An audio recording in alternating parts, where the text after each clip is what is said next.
जय हिंद। नमस्कार साथियों, स्वागत है आप सभी का अपने YouTube चैनल पे। तो आज इस वीडियो के माध्यम से हम चर्चा करने वाले हैं रीट परीक्षा के दस्तावेज सत्यापन को लेकर। इस वीडियो के माध्यम से हम सारे बिंदुओं पे विस्तार पूर्वक चर्चा करने वाले हैं, जैसे कि ऐसी महिलाएं जो अविवाहित है लेकिन उन्होंने अविवाहित है वो दर्शा दिया था फॉर्म भरते टाइम। साथ ही साथ 100 घोषणा पत्र आपको कौन से बनवाने हैं वो भी आपको फॉर्मेट में बता दूंगा, फिक्स और PDF भी आपको ग्रुप में दे देंगे। साथ ही साथ जिनके जाति प्रमाण पत्र और मूल निवास पुराने उनको कौन से शपथ पत्र लिखवाना है, साथ ही साथ जिनके नए अभी बने उनको कौन सा शपथ पत्र लिखवाना है, इन सारी चीज़ों पे हम चर्चा करने वाले हैं और किस प्रकार से आपको आवेदन करना है, इन पूरी प्रोसेस पे हम चर्चा करने वाले हैं। तो वीडियो को लास्ट तक जरूर देखना है। चैनल पर पहली बार विजिट करो तो चैनल को सब्सक्राइब भी जरूर कर लेना है। और बधाई भी देता हूं आप सबको, और मैं आभारी भी हूं कि अपना जो YouTube चैनल है वो 10,000 सब्सक्राइबर का पूरा होने वाला है। शायद 4 या 5 सब्सक्राइब कम बचे, तो उम्मीद करता हूं कि वो भी आज पूरी हो जाएंगे। तो इसके लिए आप सभी को बधाई और आपका आभारी हूं। तो अब वीडियो की शुरुआत कर लेते हैं। आपको टेलीग्राम ग्रुप में सारे डॉक्यूमेंट मिल जाएंगे, ये भी मैं आपको बता दूं, कमेंट सेक्शन में लिंक मिल जाएगा। चैनल को सब्सक्राइब जरूर कर लेना है और सभी के पास वीडियो शेयर भी जरूर कर लेना है। देखो, सबसे पहले बात ये आती है कि आपका प्रोसेस क्या है। प्रोसेस ये है कि सबसे पहले जो भी आप लेवल 1 से हो चाहे लेवल 2 से हो, आपका सबसे पहले होगा SSO के माध्यम से आपको अप्लाई करना है, फॉर्म अप्लाई करना है। एक बात आ रही थी कि विस्तृत आवेदन पत्र कौन सा है। जो पहले बोर्ड है ना जारी करता था, जिसमें पोस्टल ऑर्डर लगाना होता था और खाली आता था, लेकिन वो क्या है, वो पुराना हो गया है। अब बोर्ड ने क्या थोड़ा सा रूल चेंज किया है कि आप जो SSO पर जो आवेदन करोगे ना, वो क्या माना जाएगा, विस्तृत आवेदन पत्र माना जाएगा, जिसकी आपको 2 या 3 कॉपी आपको निकाल लेनी है। ये विस्तृत आवेदन पत्र हो जाएगा। इस SSO ID पे आपको बहुत सारी डिटेल है वो पहले से मौजूद मिलेगी, जो आपने फॉर्म में दर्शाई है वो पहले से आपके टिक की हुई मिलेगी, और बाकी जो जो चीजें हैं वो आपको फिलअप करनी है। उसके बाद में यहां से क्या निकलवा लेना है, प्रिंट निकलवा लेना है और 3 पेज में निकलवा लेना। अब बात आ रही थी 100 रुपये के पोस्टल ऑर्डर वाली, तो मैं आपको बता ही रहा हूँ कि बोर्ड ने चेंज कर दिया ये रूल थोड़ा सा। तो इसमें आपको क्या करना है, 100 रुपये का चालान कट रहा है, ठीक है, 100 रुपये की रसीद कटेगी। वो रसीद भी आपको क्या करनी है, प्रिंट करनी है। इसके लिए भी आप 3 रख लेना या 4-5 रख लेना, जो SSO ID वाले आवेदन पत्र की भी काम आ जाएंगे, क्योंकि बार बार में आपको दिक्कतें नहीं आएगी। तो 100 रुपये वाला ये भी यहीं पे कट जाएगा। यहाँ पे आपको ज़्यादातर डिटेल्स फिल करनी है और कुछ एक डॉक्यूमेंट है जो आपको इस पर अपलोड करना है। उसके बाद ये काम होने के बाद में, SSO ID वाला काम होने के बाद में, सबका एक अलग अलग SSO ID आप सबको पता है, उसी पे आपको अप्लाई करना है। इसके बाद आपको क्या करना है कि साला दर्पण के ऊपर, कहाँ पर, साला दर्पण के ऊपर आपको सारे डॉक्यूमेंट है वो अपलोड करने होंगे। वो बाद में आपको बोर्ड पृथक रूप से बताएगा।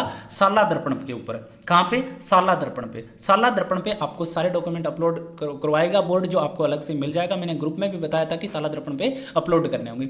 ये होने के बाद में आपका क्या होगा, जिला स्तर पे आपके दस्तावेज सत्यापन का काम होगा, जो कि ऑफलाइन होता है। आप खुद को जाना पड़ता है डॉक्यूमेंट लेके, और वहां पर आपको लेके जाना है 2 सेट लेकर के जाना है, जिसमें आपको एक ये भी मैं बता दूं, जैसे जाति प्रमाण पत्र है, मूल निवास है, 10वीं 12वीं मार्कशीट, ये सभी तो आपको पता है फोटोकॉपी लग रही है। लेकिन कुछ एक ऐसे डॉक्यूमेंट है जिनको आपको ये कन्फ्यूजन है कि 2 बनवाएं या 3 बनवाएं, क्योंकि 2 सेट तैयार करने हैं। तो इसमें ये एक चीज़ आती है कि जो भी आप 100 घोषणा पत्र बनवाओ ना, उनको एक एक ही बनवाना है। वो बनवाने के बाद में आपको क्या करना है कि उनकी फोटोकॉपी लगानी है। एक सेट में तो वो ओरिजिनल लगा देना, और एक सेट में उनको क्या लगानी है, फोटोकॉपी लगानी है। और सभी 100 घोषणा पत्रों की 4-4 5-5 कॉपी निकलवा लेना, क्योंकि बाद में क्या पता और मांग ले तो काम आ जाए वो। तो फोटोकॉपी एक सेट में तो ओरिजिनल होंगे 100 घोषणा पत्र, और एक में क्या होंगे, फोटोकॉपी होंगी। वैसे ही आय प्रमाण पत्र का भी यही नियम है, एक तो ओरिजिनल बनवा लो और बाकी दूसरे सेट के लिए आपको फोटोकॉपी, और इसकी भी फोटोकॉपी आप 3-4 है निकलवा लेना। साथ में जाति प्रमाण पत्र और मूल निवास को लेकर जो शपथ पत्र बनवाने, जैसे पुराने हैं या नए हैं, उसके लिए उसमें भी आपका एक एक ही बनेगा, लेकिन दूसरे सेट के लिए क्या रखनी है, आपको फोटोकॉपी रखनी है। तो ये इसमें नियम है, ये मैं आपको बता दूं। बार बार आपके कन्फ्यूजन आ रहे थे कि आय प्रमाण पत्र 2 बनवाएं, हम शपथ पत्र 2 बनवाएं क्या, ये सारी चीज़ें तो मैंने बता दी। 100 घोषणा पत्र एक एक ही बनेगा, उसकी फोटोकॉपी आपको लगा देनी है, ठीक है। 4-5 फोटोकॉपी निकलवा लेना सभी की। रसीद है वो 100 रुपये वाली, वो भी ऑनलाइन आपके SSO पे कट जाएगी। विस्तृत आवेदन पत्र कौन सा है, SSO ID वाला, वो आपको फॉर्म फिल करने के बाद में लास्ट में प्रिंट करना है, उसकी भी 4-5 कॉपी निकलवा लेना। तो ये तो बात होगी। बाकी आपके जो एजुकेशनल जो आपके सर्टिफिकेट है ना, वो तो आपको पता है कि वो आपके फोटोकॉपी लगने हैं। अब बात आती है, देखो मैंने पूरी प्रक्रिया बता दी, एसएसओ आईडी, फिर साला दर्पण, फिर आपका जिले मुख्यालय पर क्या होगा, दस्तावेज सत्यापन का काम होगा। अब बारी आती है आपकी जो प्रॉब्लम्स है ना कि कौन सा डॉक्यूमेंट किस प्रकार से बनवाना है, किस प्रकार से नहीं बनवाना है, तो ये मैं बता दूं। ये आपके सामने दिख रही है, ये आपकी चेकलिस्ट, चाहे वो लेवल 1 हो चाहे लेवल 2 हो, ये चेकलिस्ट आपको प्रिंट करवानी है जब दस्तावेज सत्यापन का काम होगा ना, तब के लिए ये वाली चेकलिस्ट मैंने ग्रुप में पृथक रूप से डाल दी है कि कौन सी चेकलिस्ट है, क्योंकि बहुत सारी बड़ी पीडीएफ थी, उसमें चेकलिस्ट आपकी ये सबसे पहले ये मिलेगा, उसके बाद में बारी बारी से आपको ये देख लेना है और इस प्रकार से आपको मिलने वाली है चेकलिस्ट। इस प्रकार से आपको सभी को लगातार लगाना है। जो मैंने पहले भी बता दिया था, चेकलिस्ट पूरी आपको नहीं डाउनलोड करनी, केवल इतना करना है, यहाँ से शुरू होगी ये चेकलिस्ट और आपको ग्रुप में मिल जाएगी ये। इसमें आपको लिखना है दस्तावेज सत्यापन का जिला, जो आपका होम डिस्ट्रिक्ट जो है जहाँ पे आपके दस्तावेज सत्यापन होने हैं वो, ये तो मैंने पूरा बता दिया था कि कहाँ कहाँ पर क्या क्या भरना है, तो बाकी चीज़ों पर भी हम बात कर लेंगे। तो इस प्रकार से ये आपको भरना है चेकलिस्ट, ठीक है। लगातार क्रम वाइज आपको क्या करने हैं, डॉक्यूमेंट है वो लगाने, वो सारे के सारे आपको सेट कर देने। तो इस पर मैंने चर्चा कर दी थी और पूरा वीडियो मैंने डाल दिया था। अब हम बात कर लेंगे इनकम जो सर्टिफिकेट है, जाति प्रमाण पत्र है, स्व घोषणा पत्र है, वो किस प्रकार से आपको बनाने हैं। तो ठीक है, ये तो चेकलिस्ट का हिस्सा था जिसको आपको भरना है। ये दस्तावेज सत्यापन दल की रिपोर्ट है जिसमें आपको कुछ भी नहीं भरना, और ये चेकलिस्ट आपको कब चाहिएगी, जब आप दस्तावेज सत्यापन करवाने आपके होम डिस्ट्रिक्ट में जाओगे ऑफलाइन में, तब चाहिएगा, ये पहले नहीं चाहिएगी। अब बात करें देखो स्व घोषणा पत्र को लेकर, स्व घोषणा पत्र में आपको ये चेकलिस्ट में मिल जाएगा, साथ में ये चीज़ें दी हुई है और इन्होंने लिखा है एक तो मूल निवासी होने का शपथ पत्र आपको देना है, साथ ही साथ दहेज नहीं लेने का, अविवाहित हो या विवाहित हो, इस प्रकार का भी आपको दस्तावेज जो स्व घोषणा पत्र है वो आपको बनवाना है। तो मैं आपको दिखा देता हूँ किस प्रकार से आपको बनवाना है। तो देखो हम बात करें, ये चेकलिस्ट कंप्लीट हो जाए उसके बाद में ये आ जाएंगे स्व घोषणा पत्र।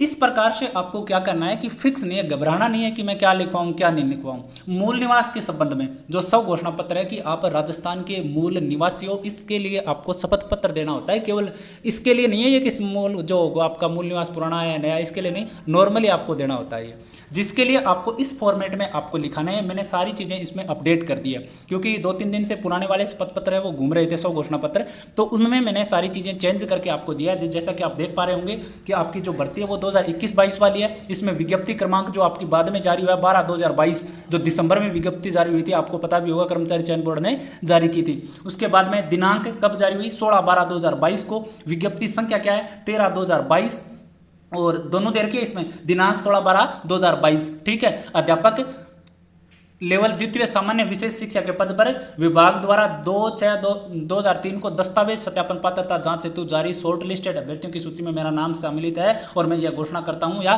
करती हूं। तो ये मैंने डेट कौन सी लिखी है, कोई भी एक विषय का जो रिजल्ट आपका आया लेवल द्वितीय के अंदर, शायद सामाजिक का आया था ना, तो सामाजिक वाले के लिए मैंने ये लिखी है SST के लिए। इसी प्रकार आपका जो रिजल्ट आया, जैसे साइंस का किस दिन आया, जैसे साइंस का रिजल्ट आप मान लो कि 5 जून को आया, तो वहां पे क्या लिख देना है, 5 जून लिख देना है। किसी विषय का रिजल्ट आया 10 जून को, तो क्या लिख देना है यहाँ पे, 10 जून लिख देना, ठीक है। इतना ही चेंज करना, बाकी विज्ञप्ति क्रमांक और वो मैंने चेंज करके आपको मैंने इसमें दे दिए और ग्रुप से आप डाउनलोड भी कर सकते हो। इसमें क्या करना है कि सब बोल रहे हैं कि सर अलग अलग से दो, अरे अलग अलग की इनकी जरूरत ही नहीं है। जाके आप ई मित्र वाले से बोलोगे ना कि इसकी PDF निकाल दो, तो आपको वो अलग अलग पेज में आएगा। जैसे देखो ये एक अलग पूरा पेज है, ठीक है। अब ये पूरा पेज है, इसमें आपको क्या करना है, आपके हस्ताक्षर वगैरह करने, देखो ये यहाँ पे आपके हस्ताक्षर हो जाएंगे, नाम हो जाएगा और आवेदन संख्या हो जाएगा, स्थान हो जाएगी, दिनांक हो जाएगी। इसी प्रकार से आपको भरना है और ये लिखवा लेना है। अगर इसको प्रिंट आप नहीं निकलवाना, लिखवा लो। जो भी आपके टाइप करते हैं, टाइप कौन करता है, आप खुद भी कर सकते हो। आपके पास लैपटॉप है तो उसमें इसी प्रकार आपको लिख लेना है, या आप मोबाइल से भी कर सकते हो। आजकल तो सारी सिस्टम है मोबाइल के अंदर, या फिर कहाँ से करवा सकते हो, जैसे कोई ई मित्र की दुकान है वहाँ से करवा लेना।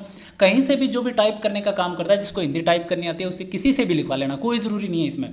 ये लिखवा के सारा मैटर एक नए पेज के अंदर, और इसको क्या करवा लेना है, प्रिंट करवा लेना है, बस इतना ही है। उसके बाद में आप देख सकते हो सारी चीज़ें, दहेज नहीं लेने वाला घोषणा पत्र हो जाएगा। ये देखो ये रहा, इसमें आपको सारी चीज़ें दे देनी है। जो भी डिटेल है वो मैंने अभी क्या कर दी, डिटेल है वो सारी मैंने अपडेट कर दी, जिसमें ये लिखा है कि मैं विवाहित हूँ या नहीं हूँ, कोई भी पुत्री है, जो भी आपका नाम लिखना है। जैसे कोई लड़की है जिसका नाम हो जाएगा, उसके बाद में आपके पापा का नाम हो जाएगा, और अविवाहित हूँ इसका शपथ प्रमाण पत्र है कि अभी आप अनमैरिड हो, ठीक है। तो ये सारे मैंने जो 100 घोषणा पत्र है ना, वो मैंने सारे उपलब्ध करवा दिए हैं। शैक्षिक और प्रशैक्षिक योग्यताओं के संबंध में भी मैंने दे दिया है। साथ ही साथ आप बात करोगे धूम्रपान वाला भी शायद इसमें आ जाएगा, आपराधिक रिकॉर्ड ना होने का वाला भी इसमें आ गया, ठीक है। और संतान संबंधी 100 घोषणा पत्र चाहिए, वो भी मैंने अपडेट करके दिया है। ये अपडेट है, इसी प्रकार से आपको लिखवा लेना है, ठीक है, और ये कंप्लीट हो जाएंगे फिर। अब ये आगे 100 घोषणा पत्र को लेकर मैंने सारी चीज़ें वो मैंने बता दी कि 100 घोषणा पत्र सिर्फ आपको लिखवाना है व्हाइट पेज के ऊपर। और अगर कुछ जिलों में आपको मैं अभी भी बता देता हूं कि अलग अलग जिला मुख्यालयों के कुछ नियम अलग होते हैं, जिसमें कोई कह भी देता है कि स्टाम्प वाला चाहिए, तो बाकी उनके पास नियम आ जाएंगे और आप कहोगे कि सर हमें व्हाइट पेज वाले के लिए बोला गया बोर्ड की तरफ से भी, तो आप में मान्य हो जाएगा। और नहीं भी होता है तो आप दोनों में से कोई भी एक रख लो, क्योंकि आप टीचर बनने वाले हो तो वो रख लेना साथ में बनवा के, वो भी रख लेना। अगर किसी के ज़्यादा ये हो ना, आप जिला मुख्यालय पर पता लगवा के आ जाना एक बार, जब आप जाओ उससे पहले कि सर मैं किस प्रकार से ले आऊँ, तो आपके जिला वाले बता देंगे वो कि भाई हम ये मान्य कर लेंगे, ये नहीं करेंगे। फ़ोन करके भी आप पूछ सकते हो उनसे। तो या तो स्टाम्प वाला लिखवा लेना, नोटरी करवा के, वो नोटरी वाला अपने आप लिख देगा उसमें ये चीज़ें सारी, वो सारी चीज़ें लिख के और आपको नोटरी करके दे देगा, वो भी चल जाएगा 50 रुपए के स्टाम्प पे। ठीक है, तो ये बात होगी 100 घोषणा पत्र को लेकर। अब बारी आती है देखो जाति प्रमाण पत्र को लेकर कि जाति प्रमाण पत्र आपका क्या है, पुराना है। जैसे 3 साल से ज़्यादा के समय का हो गया, 1 साल से ज़्यादा समय का पुराना हो गया, तो वो वैलिड किया है। जो 3 साल तक के जो प्रमाण पत्र है ना, जाति प्रमाण पत्र, ओबीसी, ईडब्ल्यूएस, इनके, तो इनके लिए मुख्यमंत्री महोदय ने भी कह दिया और पहले भी नियम आ गया था कि अगर आपका 1 साल से ज़्यादा पुराना हो गया और 3 साल से ज़्यादा पुराना जाति प्रमाण पत्र नहीं है और आपने अभी नया नहीं बनवाया है, तो आप क्या कर सकते हो, एक शपथ पत्र लिखवाना है कि मेरा जो जाति प्रमाण पत्र है वो अभी भी, मैं किस में आता हूँ, ओबीसी कैटेगरी में आता हूँ, मैं ईडब्ल्यूएस कैटेगरी में आता हूँ। इस प्रकार से लेकर आपको 50 रुपये का क्या लिखवाना है, स्टाम्प पेपर लिखवाना है, वो आपका क्या कर लिया जाएगा, मान्य कर लिया जाएगा। लेकिन बाय द वे, क्योंकि सब जो भी है वो काफ़ी कन्फ्यूजन की स्थिति है, इस बेस में आपने क्या हुआ कि उस टाइम वो वैलिड था। जैसे 1 साल पुराना किसी को लगता है 6 साल 6 महीने के लिए माने, तो इन्होंने नए बनवा लिए।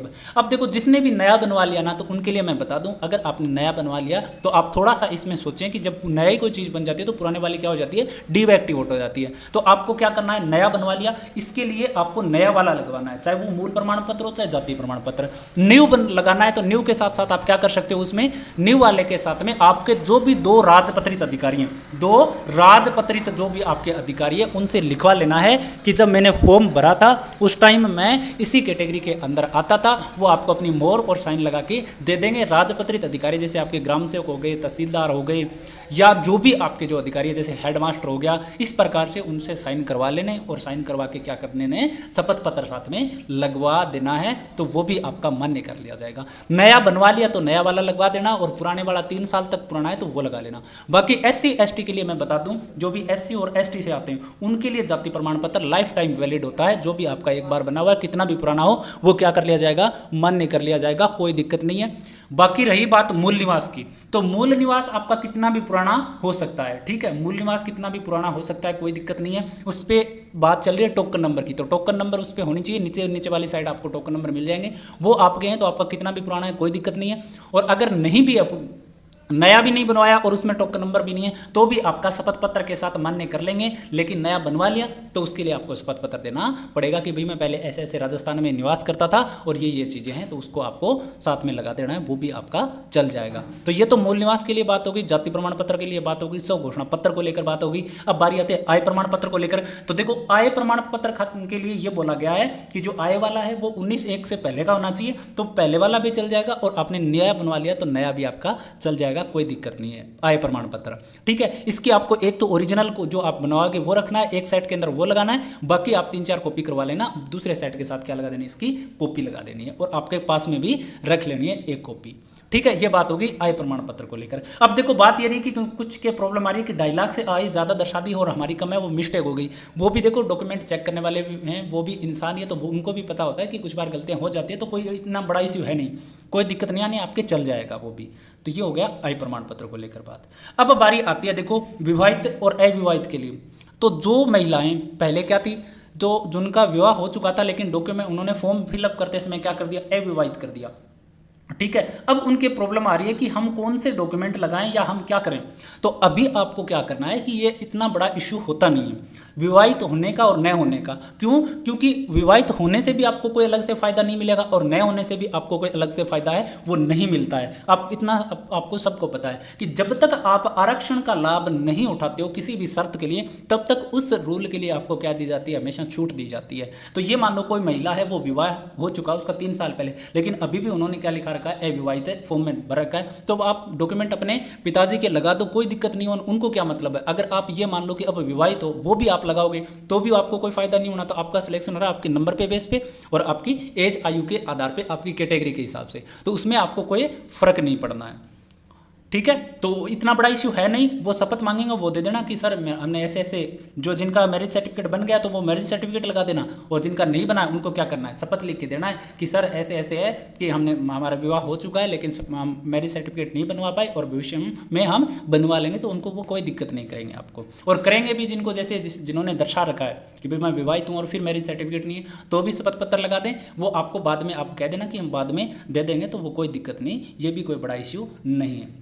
तो विवाहित और अविवाहित वाले काफ़ी प्रश्न आ रहे थे, उनको मैं ये स्पष्ट कर देता हूं कि आपका कोई फर्क नहीं पड़ेगा। जो आपने श्रेणी रखी थी अविवाहित या विवाहित, सेम रखो, कोई दिक्कत नहीं, आपके कोई इश्यू नहीं आने, क्योंकि इसमें आपको आरक्षण वाला सीन नहीं होता है कि इसमें आपको कोई अलग से मिले।